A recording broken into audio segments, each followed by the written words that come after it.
تصویر میں موجود نظر آنے والا شخص جن کا نام احسن اقبال ہے، پاکستان کی بربادی کے پیچھے ان کا بہت اہم کردار تھا۔ اس آدمی کے وہ 5 منٹ تھے جس میں یہ چاہتا تو پاکستان کی تقدیر بدل سکتا تھا۔ لیکن پھر کیا ہوا، چلیے اس کو تفصیل سے جانتے ہیں۔ ایک رات PIA کی فلائٹ امریکہ سے اسلام آباد ایئرپورٹ پر لینڈ کرتی ہے۔ اس میں 2 پاکستانی نژاد امریکی خالد رفیق اور نجم افتخار اترتے ہیں۔ یہ نجم افتخار وہی ہیں جو بعد میں امریکہ میں الیکشن لڑتے ہیں اور پاکستان کے حق میں لابنگ کرتے ہیں۔ یہ دونوں دوست بھی تھے اور ان کا مشترکہ دوست بل گیٹس اس وقت کمپیوٹر کی دنیا کا بادشاہ بن چکا تھا۔ ان دونوں کے پاس پاکستان کی تقدیر بدلنے کی کنجی تھی، یعنی بل گیٹس تھا۔ بل گیٹس پاکستان میں مائکروسافٹ کا سیٹ اپ بنانا چاہتا تھا۔ اس نے ان دونوں دوستوں کو کہا کہ پاکستان میں میری وزیراعظم سے ملاقات کا بندوبست کریں۔ دونوں دوست پاکستان کا بہتر مستقبل آنکھوں میں سجائے اسلام آباد اترتے ہیں اور اگلے 10 دن لگاتار کوشش کرتے ہیں کہ کسی طرح اس وقت کے وزیراعظم نواز شریف سے ملاقات ہو جائے تاکہ بل گیٹس کی آفر کے بارے میں بتا سکیں اور ٹائم لے سکیں۔ ان 10 دنوں میں ملاقات تو دور کی بات، فون پہ بھی بات نہ ہو سکی، مگر ان کوششوں کا ایک فائدہ ضرور ہوا کہ ان کو وزیر پلاننگ احسن اقبال سے ملاقات کا 5 منٹ کا ٹائم مل گیا۔ اسی کو غنیمت جانتے ہوئے کہ جب وزیر صاحب کو بل گیٹس کی آفر کا پتہ چلے گا وہ اسی وقت وزیراعظم سے ملاقات کروا دیں گے۔ خیر ملاقات ہوئی اور اس میں دونوں دوستوں نے بڑے جوش سے بل گیٹس کی آفر کا بتایا کہ بل گیٹس پاکستان میں IT پارک بنانا چاہتے ہیں۔ احسن اقبال نے بددلی سے پوچھا کہ پارک میں کمپیوٹر والے جھولے ہوں گے؟ دونوں دوست حیران ہو کر رہ گئے اور تفصیل بتائی کہ یہ کمپیوٹر کی فیلڈ میں پاکستان میں انقلاب آ جائے گا، مگر وزیر صاحب ابھی تک بات ہی نہیں سمجھ رہے تھے۔ وزیر صاحب بات آگے بڑھانے کی بجائے کہنے لگے، یوں کہیں نا بل گیٹس ہم سے کمانا چاہتا ہے، بزنس کرنا چاہتا ہے۔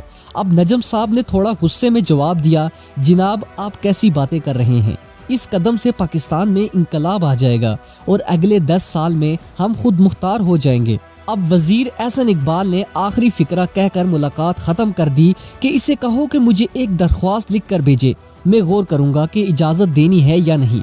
جب دونوں دوست احسن اقبال کے کمرے سے نکلے تو خالد رفیق صاحب بتاتے ہیں کہ نجم صاحب کی آنکھوں میں آنسو تھے، وہ زور زور سے سر دائیں بائیں ہلا رہے تھے۔ واپسی پہ ان کے چہروں کو دیکھ کر بل گیٹس سمجھ گیا تھا کہ پاکستان میں اس کا کچھ نہیں ہونا۔ اس کے بعد اس نے اپنے انڈین دوستوں کو کہا تو اگلے 15 دنوں بعد بل گیٹس دلی کے ہوائی اڈے پہ سرکاری مہمان کے پروٹوکول کے ساتھ اترا اور اس کا استقبال اس وقت کے انڈین وزیراعظم نے خود کیا۔ حالانکہ وزیراعظم کبھی ایئرپورٹ پر نہیں جاتا۔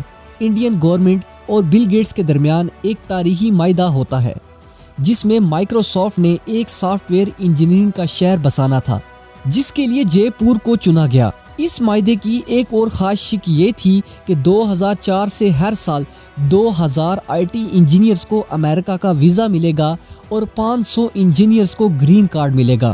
آج آپ کو گوگل، ٹویٹر، فیس بک، یوٹیوب کے CEOs صرف انڈین ہی ملیں گے، اور اس میں انڈینز کا کوئی کمال نہیں بلکہ صرف ایک شخص، جی ہاں صرف ایک شخص کی نااہلی، رعونت، بے حسی اور مستقبل بینی کی کمی نے جس نے اس نادر موقع کو ضائع کیا۔ اگر احسن اقبال اس دن بل گیٹس کو آنے کی دعوت دے دیتے تو آج پاکستان ان اندھیروں سے نکل چکا ہوتا، ہمارے بچے یوں مارے مارے نہ پھر رہے ہوتے۔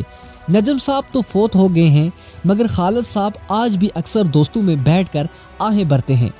ناظرین، ان قصوں اور واقعات پر جب نظر پڑتی ہے تو خون کھولنے لگتا ہے کہ یہ آمر، یہ ارباب اختیار کس قدر نالائق اور مفاد پرست ہیں، جنہوں نے کبھی پاکستان کی ترقی کا سوچا ہی نہیں۔ بزدلوں چوروں کو پکڑ کر اقتدار میں لا کر بٹھا دیا جاتا ہے جو عوام کو ایک روڈ گلی بنا کر دینے کو ترقی سمجھتے ہیں۔ دن رات عوام کا خون چوستے ہیں اور بے وقوف عوام اس پر بھیم بجاتی ہے۔ یاد رکھیے، جس ملک کے اندر ایجوکیشن نہ ہو، IT سیکٹرز نہ ہوں، فارن انویسٹمنٹ نہ ہو، بزنسز کر کے باہر ملکوں کو ایکسپورٹ نہ کرتے ہوں، وہ ملک کبھی ترقی نہیں کرتا۔ اگر پاکستان میں انقلاب لانا ہے تو باہر ملکوں کی بڑی بڑی کمپنیز کو پاکستان میں لانا ہوگا۔